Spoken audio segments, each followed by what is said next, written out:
What's up, everybody? Welcome to or welcome back to my YouTube channel. If you are new here, welcome. I'm so happy you decided to join us today. As you can see by that title down below, you guys, today we'll be reacting to the Fat Electrician here again on this channel. I've been reacting to so many of his videos that I now have an actual playlist of all the videos I've done reacting to his content specifically. I will leave that link down below, so feel free to check it out. This video is called The Black Shadow of Death, Eugene Bullard. I hope I said that correctly. If not, feel free to correct me down below in that comment box. I will not be doing too much talking during this video. Let's get into it. This is one of those stories that if they ever actually try to make a movie out of it, they will intentionally ruin it because the truth seems that unbelievable. Today we're talking about a professional boxer, a professional jazz musician, a World War I machine gunner decorated for valor on the battlefield, a spy, the world's first black combat pilot who also is probably the first man to take a capuchin monkey into combat as well. And just to be clear, this is not like the A-Team Avengers type group that I'm laying out before you know. This is all one guy. His name's Eugene Bullard. His friends called him Sparrow. Everybody else just called him the Black Swallow of Death. Wow. And for further clarification, Eugene is most well known for being the world's first black combat pilot, but honestly, while that is a great achievement, it's one of the shortest and least interesting parts of his life story, which we're gonna get to right after a word from our sponsor.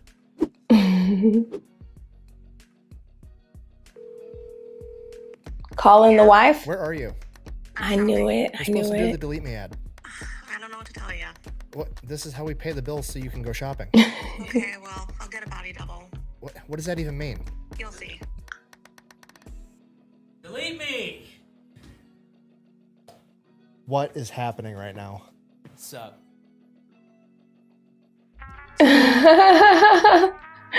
I'm screaming. Anyways, Delete Me, biggest sponsor of the channel. You guys know the deal by now. You give them money, they make sure the data brokers on the internet are not selling your personal information. These data brokers are legally required to stop selling your information if you ask them to the right way. Unfortunately, each data broker has a different right way. And Delete Me knows all of them. Not only do they go and they get all that information taken down, they continue to monitor all these data brokers in case they get your information. Yeah, make sure y'all get that and use that code. Again. Okay. You can actually do all that yourself. 20% off. I mean, yeah, you could. You could also wire your own house and grow your own food, but at some point it becomes more cost and time effective to just let the professionals do their job, and plus, they'll probably do a better job to begin with. I mean, here's the results they got for me. They reviewed over 18,000 listings from over 180 different data brokers and gotten over 3,000 listings removed almost every single month. And to be honest, I have absolutely no idea how long that would have taken me to do it if I decided to do it myself, but I'm 100% sure I would rather just pay Delete Me like $6 a month to do it for me. Right. So if you're like me and you wanted to give Delete Me a try, I'm gonna have a link and a discount code down below. Let's get back to the video. Chapter 1.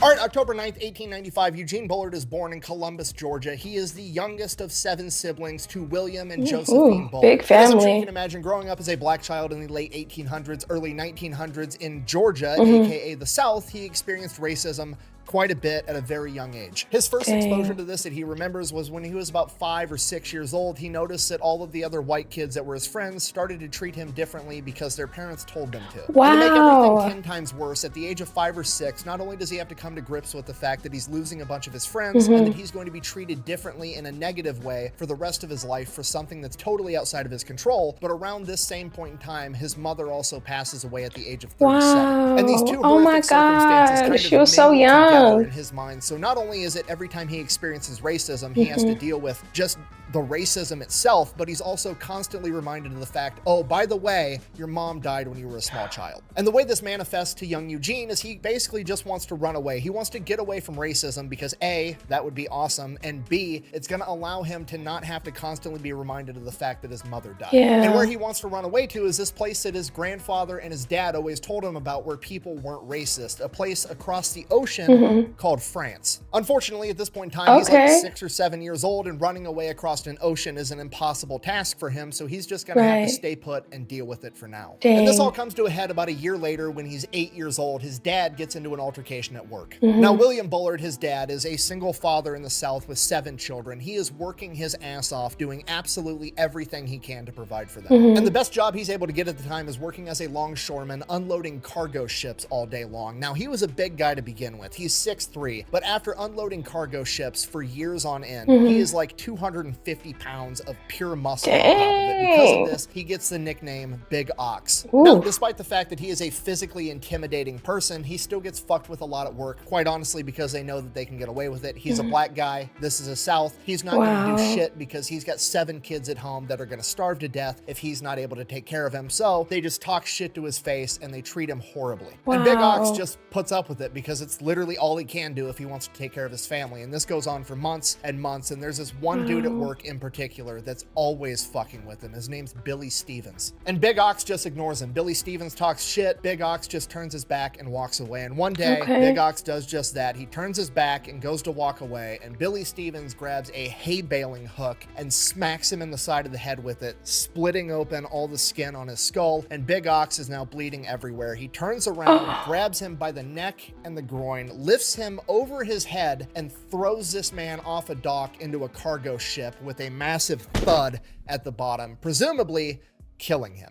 Big Ox immediately runs to the office of his boss, Mr. Bradley, who actually likes Big Ox and treats him with dignity and respect, explains what happened, and Mr. Bradley tells him, go home, lay low, I'm gonna take care of everything. Now, Stevens didn't die. Bradley drags him in his office and tells him, hey, you're not gonna tell anybody about this or you're never gonna work in this town again. You deserve that, shut the fuck up. But unfortunately, a bunch of other racist white guys that were working on the dock saw a black man attack a white man, and that night, they go out to the bar, they start drinking, and they come to the conclusion that they should go do something about it. So that night, while Big Ox is at home with his 7 kids, 2 cars pull up into the driveway, at which point Big Ox tells his 7 kids, go hide under the bed and in the closet. He grabs a double-barrel shotgun, turns off all the lights, and points it at the door as a bunch of men are banging and screaming on the door and the windows, and he's just sitting there waiting in case they break that door down. He's gonna have to fight whoever comes through it to save his kids. Literally one of the scariest situations a dad can be put in, and while that's going on, 8-year-old Eugene Bullard is hiding underneath a bed,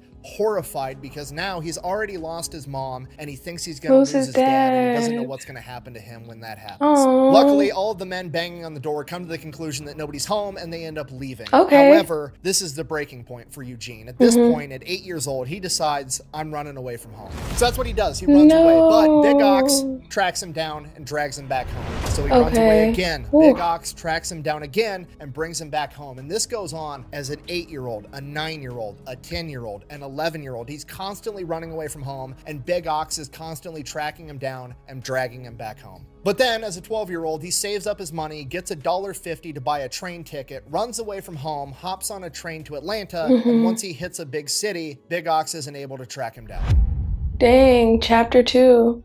How to cross an ocean. Not really having a plan on what he'd do if he ever made it this far. He doesn't know what to do next. So he's just looking for food and shelter and anybody that can point him in the general direction of the ocean and how to get on a boat to cross it. And what happens is he runs into a group of gypsies known as the Stanley tribe from Britain. And they end up telling him, hey, we're not from France, we're from Britain. But Britain's a lot like France. There's not as much racism as there is here in the South in America. You can hang out with us. We're going to be going back to Great Britain at some point, and we'll take you with us if you wanted to stay and hang out. So that's what he does. He lives with them for 6 months to a year, and what they were doing in America was they were taking care of horses and doing horse racing. So he learned everything about horses and ends up becoming a professional horse jockey himself. Oh, wow. As I'm sure you can imagine, being a black jockey in the South, racism absolutely comes up and is definitely an issue for a young Eugene Bullard, at which point he finally, looks at the Stanley tribe and is like, hey, are we going back to Great Britain or not? I'm sick of all the racism. And they're like, no, we're not going back for a while. So he's like, cool, I'm gonna part ways. I'm gonna figure out a way across that ocean right now. So he separates from the Stanley tribe, ends up working his way up the coast. He heads towards Virginia. So he's like 14 years old, ends up making it to this port in Virginia, and then he's just like kind of wandering around like,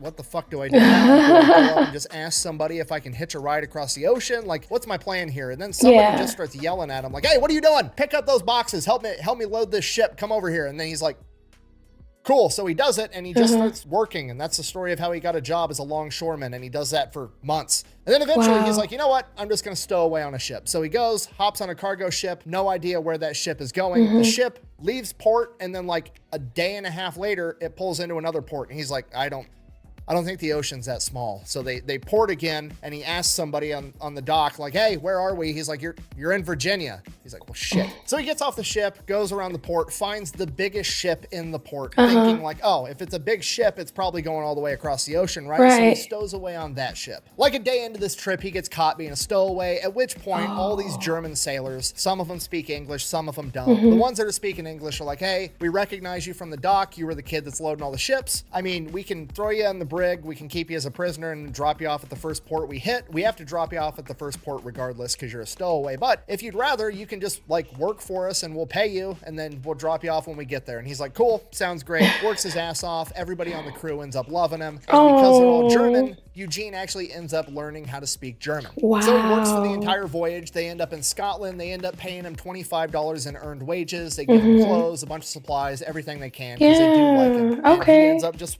walking off the dock into Scotland with basically nothing to make a new life for himself. Wow. Chapter 3. Now, Scotland at this point in time, definitely different from the South in America. Most of the people there, not really racist at all. However, they'd also never really seen a black person. So everybody just calls him Jack Johnson, who was the world heavyweight champion at the time. That was a black man, probably the most famous black man in the world at this point. And everybody just associates him with Jack Johnson. Okay. It's not because he's black, though, right? No, I don't think so. Not really knowing what to do, he ends up being a street performer for a little while, and then he goes back to being a longshoreman full-time, earning a decent wage. And you gotta remember, he's like 15, 16 at this point. He's finally going through puberty, and he's being a longshoreman unloading cargo ships all day long. So he just gets absolutely jacked, just like his dad. So he's working Monday through Friday on the docks, and then on the weekends, he's being a street performer. And then one day he sees this one performance where there's like, you know, the big bucket of water and you're sitting on the thing and somebody throws a ball, hits a target, and then dunks the person into the water. And he's like, oh, I'm gonna try that as like the only black guy these people have ever seen. I bet I'll make a ton of money. So he gets a dunk tank set up, calls the thing Dunk the Darky, and the entire time he's sitting on like, you know, the plank or whatever it is that he's sitting on that's gonna drop out when the target gets hit,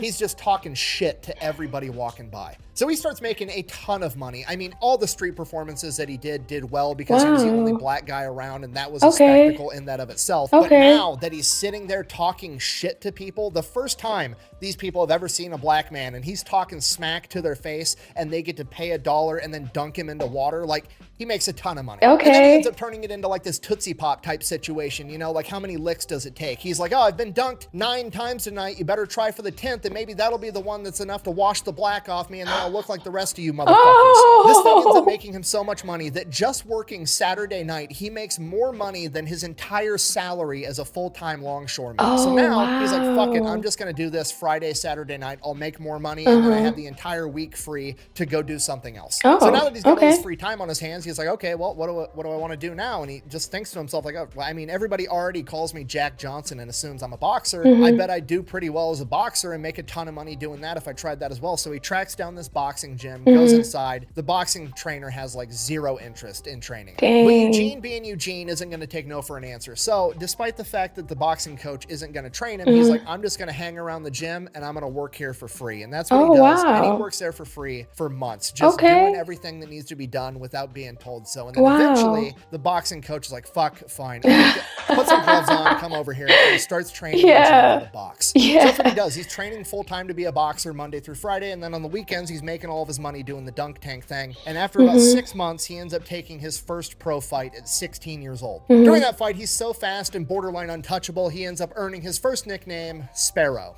He crushes it, does great. Wow. And he looks good. Early on in his career, one of the first cards that he ends up fighting on is being headlined by another black American boxer known as the Dixie Kid. His real name is Aaron Lister. He is the world welterweight champion, and at this point in time, he is currently living in France after leaving America for the exact same reason that Eugene Bullard did, to get away from racism and segregation. So Aaron Lister, presumably seeing a lot of himself inside the young Eugene, goes up to him after his fight and is like, hey, you should come back to me with Paris and train at my gym. To which Eugene is like, absolutely, Paris, France has been the goal my entire life since I was 8 years old. Let's go. And Eugene Bullard is now moving to France. Wow. So he gets to France, he learns French, and it's absolutely everything he ever wanted. He's a professional boxer. He's traveling 3 different languages is crazy. A jazz musician and a street performer. He's living his dream. He's getting to travel around, do what he wanted, and people don't treat him different because he's black. He actually ends up training with a bunch of other famous black boxers that are living in France for the exact same reason, including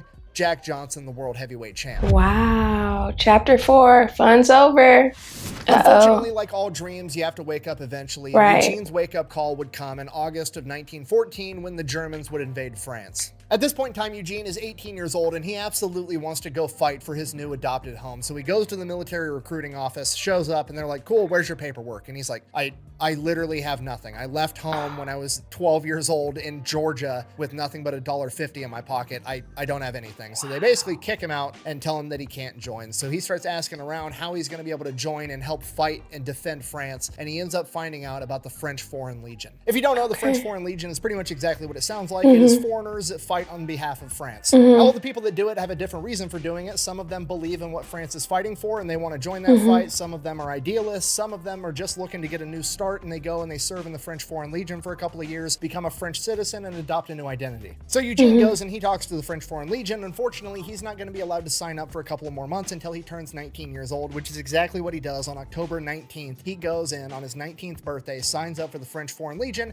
and goes straight into training. Now, the French Foreign Legion is pretty well known and very prestigious, and their training process and their qualification process is known to be extremely tough, and a lot of people don't make it through to become legionnaires. Dang. But at the end of the day, this is Eugene Bullard we're talking about, right? He was a professional horse jockey at the age of 12. He's been doing manual labor with grown men since he was 13. Right. And he's been a pro boxer since he was 16 years old. There's nothing that this training is going to throw at him that he hasn't voluntarily done to himself already. Okay. So Bullard obviously absolutely crushes it, graduates top of his class, becomes a legionnaire. And because he did so well in training, he gets rewarded by getting to carry the machine gun into battle. Honestly, it's just nice to know that all the other militaries across the planet do the same exact shit. Like, oh, wow, you did a great job. Here's your reward. You get to carry the heavy gun. Also, as soon as we get into a firefight, everybody's going to shoot at you first. But Eugene doesn't care. He's ready to go off and fight for his new home, France. He is part of the 3rd Marching Corps of the French Legionnaires, and they receive orders to go to the Western Front near the Somme River in November of 1914. So they take off marching on foot, and they reach the Western Front by early December. And according to legend, one of the first things that Eugene Bullard is told to do is to go and guard one of the flanks during a major German offensive where he needs to hold the line to keep all the other legionnaires from being overrun on the flank. Bullard's manning his machine gun, cutting down wave after wave of German, while the rest of the men in his team run back and forth, getting more and more ammo for Bullard to continue doing this. This went on for so long, and the gun got so hot that it actually boiled off all of the water in its water cooling system, and the gun overheated entirely and was no longer operable. Oh my this is not good. gosh. The Germans are still coming. There's no time to run off and get more water, and they can't hold So this what is he flank gonna with just do? bolt-action rifles. They got to do something, and they need to do it fast. So Eugene, thinking quick, does the only thing that comes to mind. He climbs out of the trench, stands up in front of his machine gun, opens up the water coolant tank, and proceeds to piss into it in front of all of the Germans. Quick thinking. And somehow, thankfully, he doesn't get hit. I don't know if that's divine intervention. I don't know if the Germans had also never seen a black guy, so they were just taken off guard by seeing this dude jump out of a trench and piss into a machine gun, you know, like what? Oh my God, the French have Jack Johnson on their side. I'm screaming. But I mean, realistically, it's probably just plot armor because he's the main character. Regardless, he successfully defends his flank. Fighting continues for about a week and a half, and then it's Christmas 1914, and Eugene Bullard is there and takes part in the famous Christmas truce of 1914, where soldiers from both sides leave their trenches, meet in no man's land, and celebrate Christmas together. After that, early 1915, Bullard and the Legionnaires continued to go on and fight in the Battle of Champagne, where Bullard was not defending flanks, he was storming enemy trenches. And as I'm sure you can imagine, this particular type of close quarters combat really favored Bullard with all of his boxing experience. And one of the things that he said was that when he would storm into a trench, these trenches were so full that it was hard to tell after he'd really killed a man because there literally wasn't room for that guy to fall down dead. And Bullard is fighting in this type of environment for months and never once gets seriously injured until his unit is finally pulled out. Not because the battle is over, but because his unit has experienced over a 50% casualty rate. Despite that, Bullard is still relatively unharmed. So at this point, Bullard's unit is going to be disbanded, at which point all of the men that are still capable of fighting are going to be given a couple of options. You can A, just be done. You can get out of the war, you've done your part, thanks for your service, fuck off. But you're not going to get your citizenship because you haven't served the full 3 to 5 years in the French Legion, if that's what you want. So option B is that you can get sent over to North Africa where there's significantly less combat, or option C, you can get restationed with the 170th French Infantry and continue to fight in the trenches. What did he pick? Now, most of the men choose to be sent over to North Africa because trench warfare is absolutely terrifying. But Eugene Bullard isn't here because he wants to defend a bunch of French colonies in North Africa. No, he's here because he wants to defend his new home, Paris, France. Wow. And that's exactly what he's going to do. He is one of the few men that volunteers to join the 170th Infantry Regiment of the French Army. So he trades in his Legionnaire's uniform for a French infantry uniform and goes right back into combat. Now, the 170th Infantry Regiment is a famous unit in the French military, and their nickname is the Swallows of Death. And after hearing about Eugene That's Bullard's where that performance comes in the from. Legionnaires and then continuing to perform at that same level, if not higher, in the 170th Infantry Regiment, it doesn't take long before he is officially given the nickname the Black Swallow of Death. From here, Bullard fights in the Battle of Verdun, one of the deadliest battles in World War II with over 1 million casualties. Wow. And unfortunately, Eugene Bullard is one of them. Shortly after Bullard and the men of the 170th took an enemy trench, the Germans would hit it with artillery fire, and a piece of that shrapnel would end up hitting Eugene Bullard in the face, cutting open the side of his face and ripping out most of his teeth on the right side. Despite that, Bullard manages to keep himself in the fight. Now, at this point, most people at a... Literally, this is the first time I've heard of any injury from Eugene. This is crazy. I'm so into this story. Like, I can't wait to hear what happens next. I'm not gonna lie.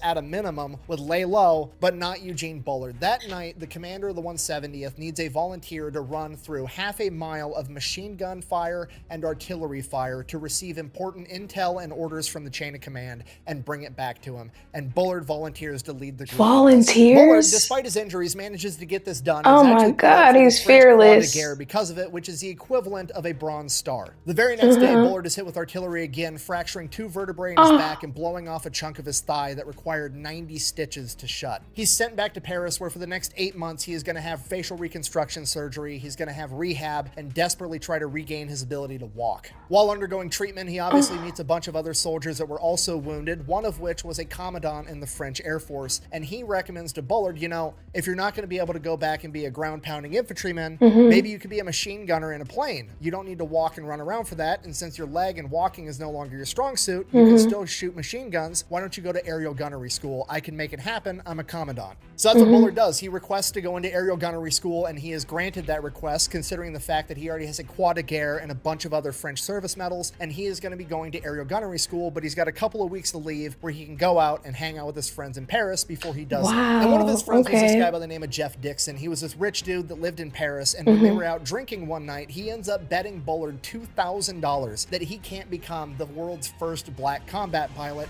and Bullard accepts. Oh, he effed up. Does Bullard have $2,000? He effed up. No, but he is the main character, and he knows he's going to make it happen either way. Okay. Make that deal. How about you? He's like, bet that. Damn good deal. Chapter 5.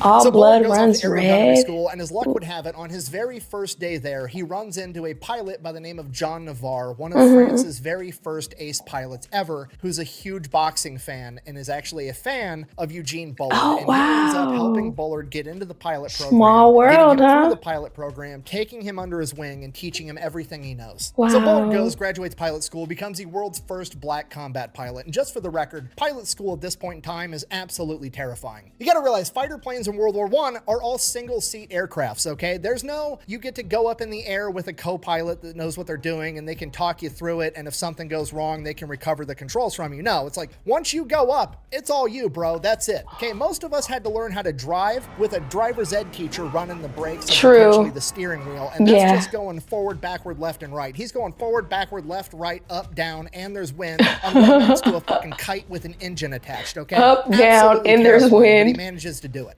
Now, what do you do when you're in the military and you graduate a tough course or do something impressive? That's right. You get some leave, you go out and you drink with your buddies. And that's exactly what Eugene Bullard does. He goes back into Paris, tracks down Jeff, and is like, hey, I'm the world's first black combat pilot. Where's my $2,000? Jeff, man of his word, pays up. And this is my Okay. favorite part of the story because now, according to legend, they go out on the town, they get absolutely hammered, and at some point, Bullard ends up winning a capuchin monkey in a game of dice. So you wake up the next morning, you've got like $1,800 in cash left, And a you've got a monkey? capuchin monkey. What do? Obviously, you pay money to have a custom monkey-sized leather bomber jacket made and a set of goggles and a little headset so that your monkey can go on all your missions with you. Wow. Oh, and then you got to name him, obviously. So we named the monkey Jimmy. And then because flying around with a capuchin monkey wearing a bomber jacket and goggles isn't enough style points, we're also going to get a custom paint job on our plane of a heart with a dagger going through it that says all blood runs red across the side. Now, Jimmy and Eugene were only actually on active flight duty for like 90 days, and during that time, he claims to have shot down like 5+ planes, but the problem is how you get a confirmed kill during World War I is actually really difficult. You essentially had to shoot down an enemy plane over your territory so that you could go and actually track down the wreckage. If you shot down an enemy plane and then you shot them down over enemy territory, or if you shot them down over your territory and they managed to limp their plane into enemy territory, they couldn't confirm that that plane was downed,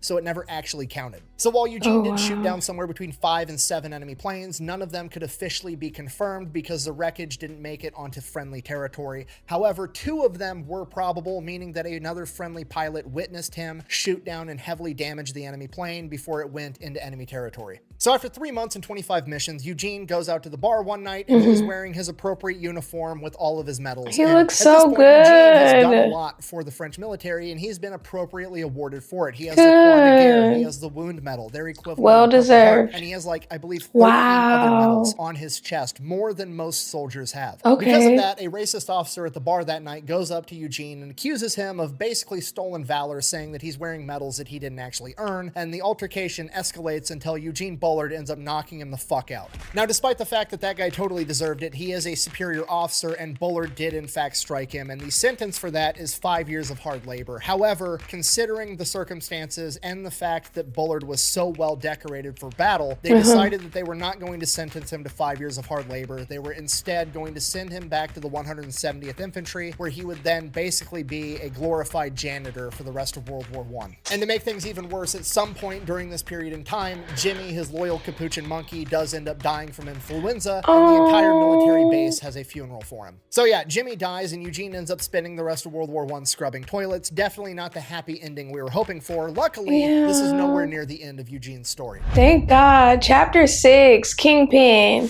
So World War I comes to an end. Eugene gets released from service, not really knowing what to do next. He just goes back to pro boxing, goes in there, has his first fight. His legs are still messed up. He can't move as quick or as fast as he used to. Despite that, he goes in there, knocks out his opponent, but he breaks his right hand in the process. And to make things worse, the promoter slips out the back door before he pays Bullard, so Bullard doesn't even get paid for this pro fight where he just broke his hand. So Bullard chases his promoter down the alley, chases him down, knocks him on the ground, roughs him up a little bit, takes this wad of cash out from his jacket, takes exactly the amount that Bullard was supposed to get paid, takes that for himself, and throws the rest of the money at the guy and goes back home. So at this point, He was Bullard not to comes be grips played with. reality. He's not the young man he once was. He's got a messed up leg. He's got a messed up back from the war. On top of that, he just broke his hand. He's not going to be able to be a prize fighter for much longer, if at all. So he decides he's going to retire from pro boxing. And he decides his next thing is going to be teaching boxing. So he takes all of the money that he has saved up from the war, from that bet he won, from winning that prize fight, and he goes and he opens his own boxing gym. Right out of the gate, it's a huge success. He already knows all the pro boxers in town. He's known as a war hero. Like, of course you want to send your kid to go learn how to box from Eugene Bullard, the Black Swallow of Death. Like, the dude couldn't not be successful at this. So the boxing gym is a huge success. He takes the money that he makes from that and reinvests it into a cafe, and that cafe turns into a bar/nightclub. Now, because all the world-class pro boxers in the area want to go and train at Bullard's gym, it only makes sense that they're also going to want to go drink and hang out at his bar and his nightclub.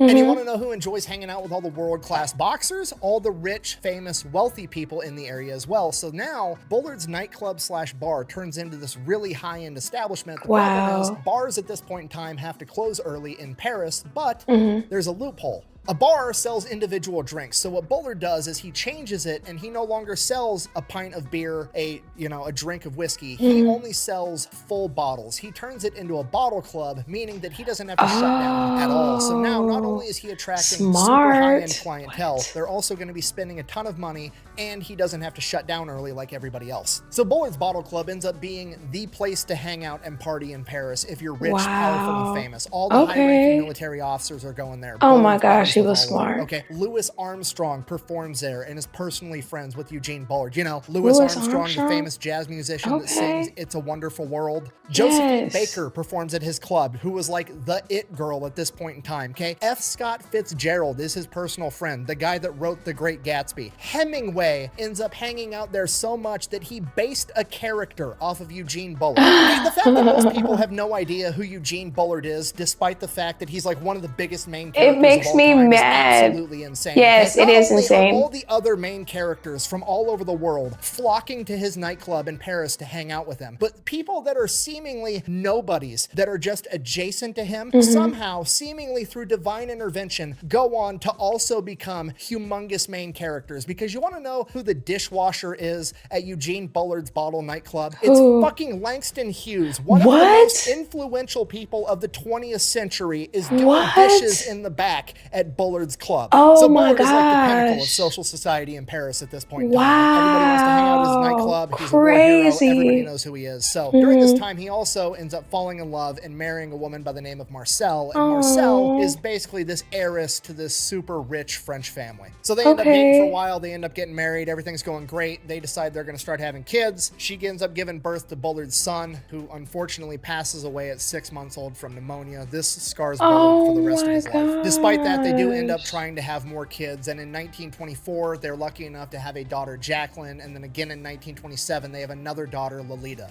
And for the next couple of years after that, he's living the dream. He's getting everything that he hoped that he was fighting for. He's getting to have breakfast and lunch with his daughters every day before he goes off to work to run his nightclub. He has this, wife that they're fortunate enough that she gets to be a stay-at-home mom, and everything's going great. Unfortunately, when Marcel's parents pass away, they end up leaving her a fortune, at which point she gets a little bit tired of her husband always working at this nightclub all the time. She's super rich, and she just expects him to sell the nightclub, live off of their fortune, and they can go to the opera and just have fun for the rest of their life. But that's not who Eugene Bullard is. He wants to work for everything that he has. He wants to punch his own ticket. He wants to make his own way. He doesn't want to live off of another man's fortune, so he refuses to do it. This ends up causing a rift between Bullard and Marcel, and eventually she would end up leaving Bullard and both their daughters. Bullard ends up telling his daughters that the mom actually passed away. I'm not sure why. I'm assuming it's because the mom wanted nothing to do with them, and he thought maybe it would be easier for the daughters to come to grips with the fact that their mom got sick and died, and not their mom just doesn't want them anymore. Regardless, Bullard now finds himself in the very same situation that his father was in, a single dad looking out for his kids in the world. And if that wasn't bad enough, as time goes on and we get further from World War I and closer to World War II, more and more travelers are coming into Paris. You have Americans that are coming back to the place that they had fought in World War I to visit, particularly a lot of white men from the South that think that they can act exactly how they act in, I don't know, Mississippi or Georgia at the time, and they think that they're going to be able to come over to Paris and fuck with anybody that happens to be black, particularly Eugene Bullard. And to be completely honest, it pretty much never works out for him. They all right idea, wrong dude. Bullard, and then the cops show up and they are like, oh, wow, now the black guy's not right idea. You know what I mean. Audacity to hit a white man, and that is not the case because the cops show up and they're like, oh, what's up, Eugene Bullard, kingpin of Paris that everybody loves? Is this another racist asshole that tried to beat you up because you're black? Yeah, cool. We'll arrest his ass. And this happens like that's what I'm talking about. Yeah. In addition to that, there's another demographic of racist people coming into town, the Nazi Party, and he's not putting up with their bullshit either, until he does. Chapter 7, Spy Game. And the reason he starts putting up with them is because he realizes he's a perfect spy, and he starts working with the French resistance. You see, his high-profile club attracts high-profile Nazi officers, and they view him as just some dumb black guy. He definitely can't speak French and German and English, so they can just say whatever they want in front of him because he's not going to be able to understand what they're talking about. And he understands so everything. Drops on high-profile Nazi officers all the time and reports it back to the French resistance. And he's so effective at it, they actually end up assigning him like a full-time French resistance spy. Her name is Cleopatra Terrier, or as everybody calls her, Kitty. In addition to working with Kitty, he also starts to get Josephine Baker, the famous woman I mentioned earlier, to start being a spy as well. Now the problem with that is him catering to Nazis kind of pisses everybody off, and he can't just go out and tell everybody like, hey, I'm actually being a spy and setting them up. So he just kind of has to like let everybody think that he's being friendly with the Nazis when that's not his goal at all. So the general public's kind of pissed off at Eugene, and this all comes to a head when this drunk gangster comes staggering into his club at like 2 p.m. asking where Bullard is. So Eugene comes out from the back, and this gangster immediately shoots him in the stomach. Now Bullard, having just been shot, immediately collapses. No, I'm just kidding. The man has plot armor. He then proceeds to bum rush the guy, take the gun away from him, and then beat him unconscious. Okay, Mr. Fat Electrician, don't do that to gullible people. I'm so freaking gullible. I'm like, what? Whoa, he collapses. That really hurt my heart. Why did you do that? But on another note, I do want to say thank you, and I really appreciate you, because I had no clue who Eugene Bullard was. Never heard of him, nothing like that. And it's because of your video and you making such a great detailed documentary about him that, you know, now I'm familiar, now I'm aware, and I appreciate you for that. So thank you. Beat him unconscious and halfway to death with a bottle of booze before collapsing. So his partner Kitty and his employees end up getting him to the hospital, at which point the doctor examines him, basically says the bullet ricocheted around inside your intestines before exiting by your right hip. You're like 99% gonna die. I'd start getting your affairs in order. Sepsis is gonna set in soon. Sorry. To which Bullard basically replied like, nah, I'm good, actually. I'm a very busy guy. I've got kids I got to take care of, employees, running a couple of businesses, being a spy. I'm too busy to die right now. Basically just wills himself to live after the doctor told him he's going to die, makes a full recovery. He's perfect. Your punk ass over here. That's what I'm talking about. I thought I was about to get sad. Hold on. Now, the gang that the shooter was a member of was actually hardcore anti-Nazi. They were working with a branch of the French resistance, but it was a different branch than what Bullard was working with. So they had basically put a hit out on Bullard to have him killed because they thought he was a hardcore Nazi sympathizer. Not realizing that they were on the same team the entire time and the whole thing was just one big miscommunication. So the gang members apologize profusely. They pay him off and beg him not to press charges. They give him a bunch of money, you know, to make up for all the money that he lost by not being able to operate his club the entire time, at which point Bullard is like, I mean, okay, I guess, and that's pretty much it. So Bullard goes right back to doing what he was doing. He's running his businesses, he's being a spy, everything's going fine. And then one day from the French resistance, he gets word that, hey, the Germans they're kind of onto you. They don't know exactly who you are, but they do know that one of our top spies is a black dude that either runs or works in this nightclub, and he's like one of our top guys, which kind of narrows it down to you. So just be aware of that. But it's not really an issue because the Germans haven't invaded France until they do. And as soon as that happens, now it's a humongous fucking issue. So after the Germans invade France, he basically has to board up all his businesses. It's impossible to run a business in France at this point in time. And at this point, he has two options. He either has to, A, cut and run, flee to a different country, or B, at the age of 44, he has to go get a gun and fight the Germans. And this is Eugene Bullard. So he goes, tracks down the 170th Infantry Regiment, his own unit, and he's gonna go fight with them. He takes a couple of $100, gives the rest of his life savings to his partner Kitty, tells Kitty to watch after his girls until he comes back, and if he dies, get his girls somewhere safe. He loads up a 50-pound backpack with wine, cigarettes, and sardines, which is basically beef jerky, and heads off to the front line to link up with the 170th at the age of 44 years old. Okay, can we just take a minute to appreciate what a fucking gangster Eugene Bullard is? Like, the Germans attack, everybody else is fleeing the country. Fearless, because what? Reaction is like, I need a big backpack, I need cigarettes, booze, canned meat, and money for more cigarettes. I'll find a gun along the way. I'm gonna go fight these motherfuckers again, double or nothing, at the age of 44. Chapter 8, it's time to go home. So that's it. Bullard sets off. He's going to go rejoin the 170th and fight the Nazis. He gets about halfway there, and then suddenly all the people are headed the other direction, including a bunch of wounded soldiers. Oh, wow. The 170th has been completely wiped out. So Bullard's like, okay, cool. I'm going to turn around too. I'll head back to Paris, check on my kids. I'll find out where a different army unit is, and then I'll go join them. So he gets back to Paris. Germans already have control of it, and it is under complete lockdown. He can't even get in there to check on his kids. Now, there's still pockets of resistance, so he starts asking around, finds out that there's a big unit right outside of Lyon. So he heads that way, ends up linking up with some of the soldiers there, at which point he's like, okay, I'm just going to join you guys. They're like, you're kind of old. You need to go talk to the major in charge. So they send him that way. He goes to the major, walks in. Sure enough, it's a guy that he fought with at Verdun. This major immediately recognizes Bullard as the complete badass he was from World War I, immediately promotes him to sergeant and gives him control of a machine gun squad. He then sends them out to this smaller village outside of Lyon so that they can defend it. On their way there, they get ambushed by the Germans and they get hit with German 88 artillery fire, and it ends up killing 11 men, wounding 16, including Bullard.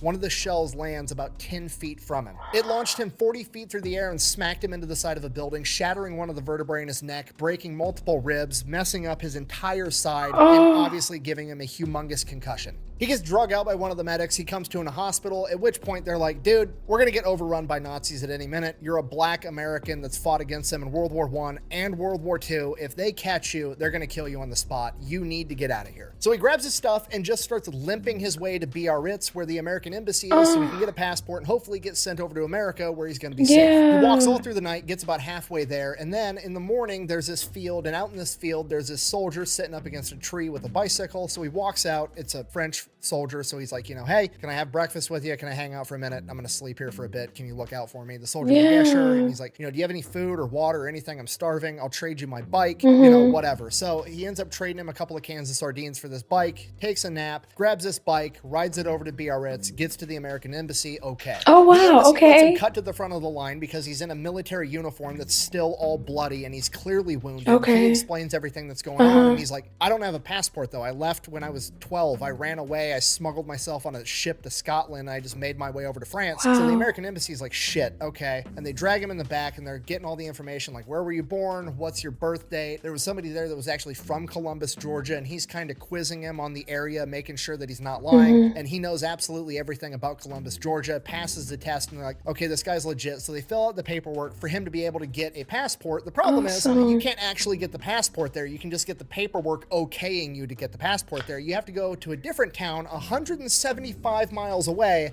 to get your picture taken and to have the right person sign off on your new passport. I'm going to die. Now, at this point, you would think, surely, you could, I don't know, maybe hook a guy up and fucking make it work, but no, absolutely not. This is the government. We have to stick to our bureaucratic nonsense. Eugene Bullard hops back on his bike and takes 2.5 days to pedal his ass 175 miles away. Wow, Eugene. He finally gets there 2.5 days later. They're closed because everybody's out at lunch. Typical government nonsense. So he takes a nap and they show back up from lunch, gets his passport, does the paperwork, gets his picture taken. The whole thing takes like 3 hours. Comes back outside. He's going to pedal his ass back 175 miles. Somebody stole his fucking bike. So now he walks 175 miles back. No, I'm just kidding. He actually steals somebody else's bike and rides I'm tired of you. Okay, look, I'm here for it. There's only one thief in the army. Everybody else is just trying to get their shit back. Them's the rules. So another 2-day bike ride, makes it back to Biarritz, gets to the embassy. They immediately put him on his way back to America. He has to go through Spain, then through Portugal. The entire trip takes like 2.5 weeks. Yeah, chapter 9, the man in the elevator. He winds up in New York City and immediately starts doing anything he can to make money and calling up any connection that he can possibly think of, desperately trying to figure out if his daughters are okay, and if they are, how he's going to get them back to America. And this goes on for months, just desperately trying to figure out how to get into contact with his daughters and potentially get them back home to America. And then he actually manages to get in contact with one of his old buddies, a guy that hung out at his club all the time, the ex-ambassador to France on the behalf of America, Mr. Bullitt, and he still works in the United States State Department. So he gets a hold of him, ends up having a meeting, explains the situation. Mr. Bullitt makes one phone call, and the next day, Bullard finds out that his daughters are okay, and they are now in American custody and protection, and they are going to be sent back to America to be rejoined.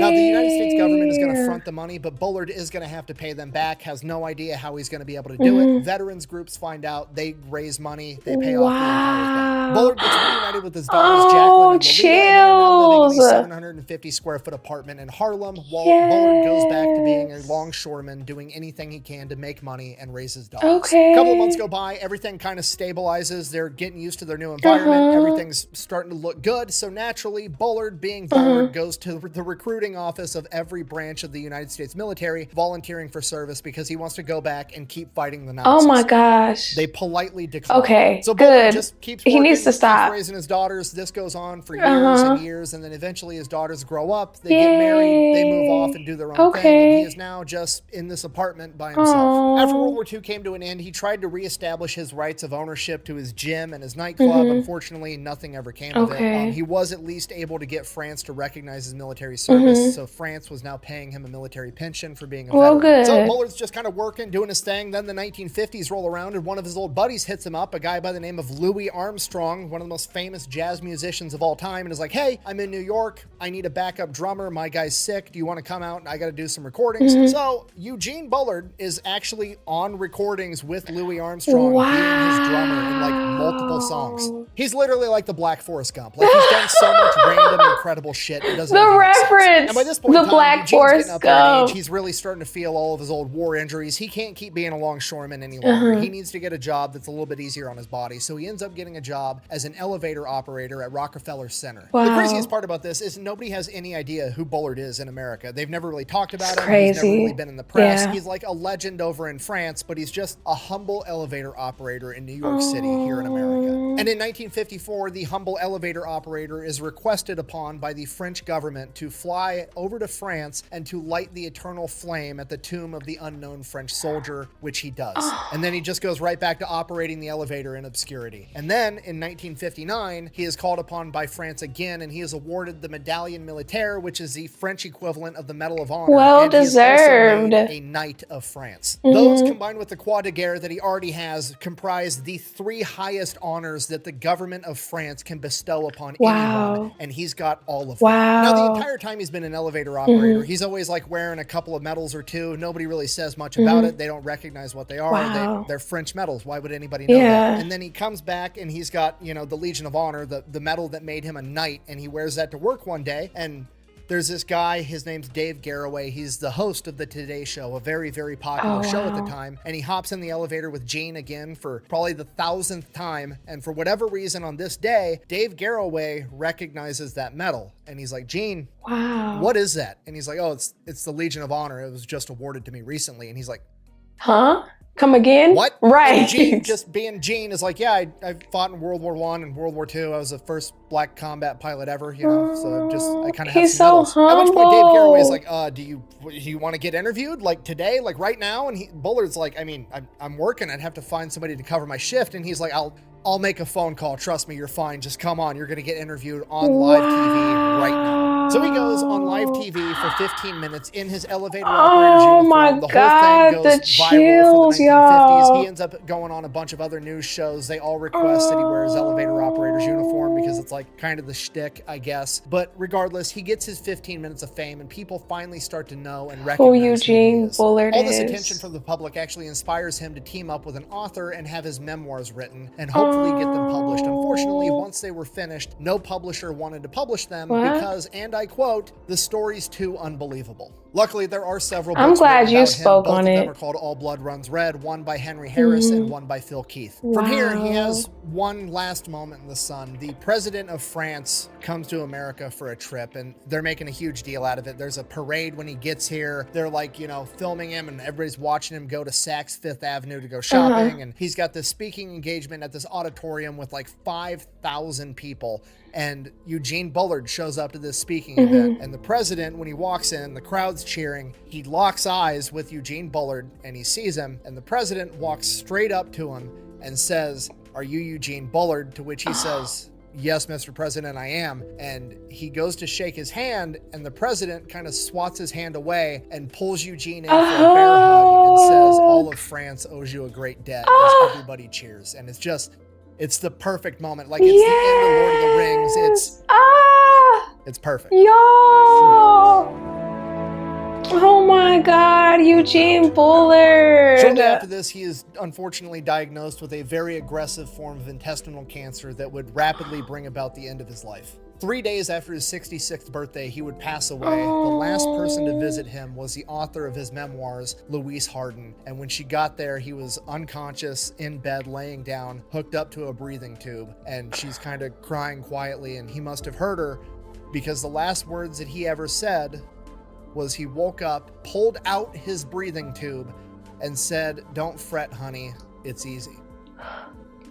The dude can't even die without being a complete badass about it. At his request, he was buried in a simple plot at the Federation of French War Veterans Cemetery in Queens. His grave is marked by a 1-foot slab of concrete on top of it, bearing his name, his date of birth, and his date of death. Also at his request, he was buried in his uniform, not his flight uniform, not the fancy suit that he wore while he was a spy and a nightclub owner, not with a set of boxing gloves, but in his French Legionnaires uniform. Which tells me that at the end of the day, despite living one of the most incredible lives in human history, he didn't want to be remembered as the first black combat pilot, or the professional boxer, or the spy and the nightclub owner. He wanted to be remembered as a man that picked up a gun and went off into battle to fight for what he believed, just like everybody else. Thank you for watching. Best way to support the channel is go buy some merch over at thefatelectrician.com. Whack bang. Out. Yes. Oh my gosh.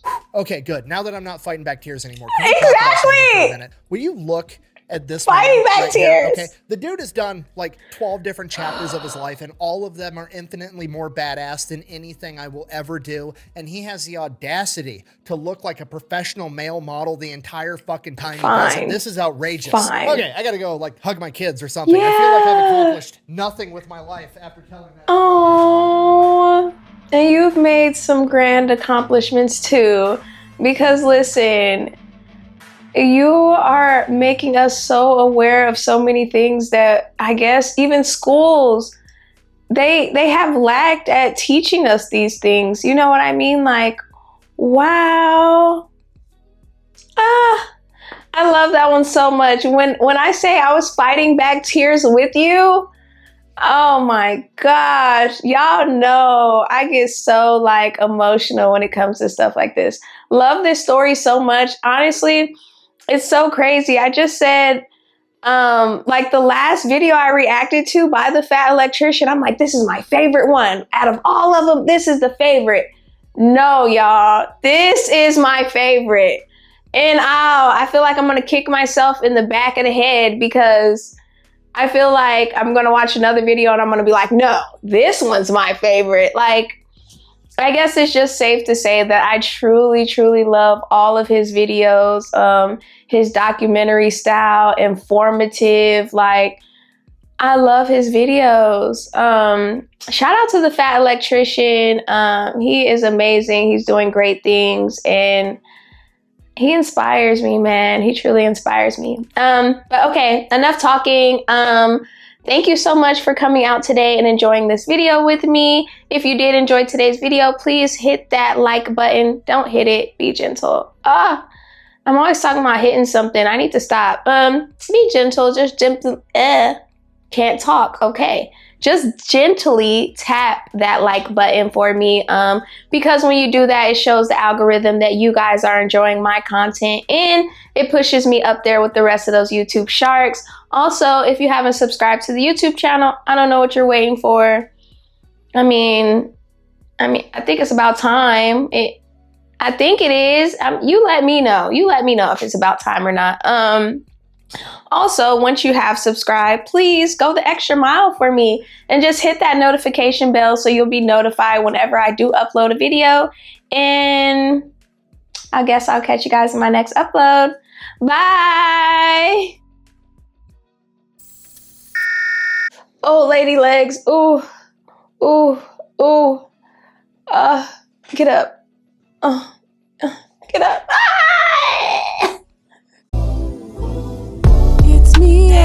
It's Miaaaa, that girl you came to see. So grab your snack and just sit back, leave a comment in the chat. Whoa, whoa, whoa. It's Miaaaa, that girl you came to see.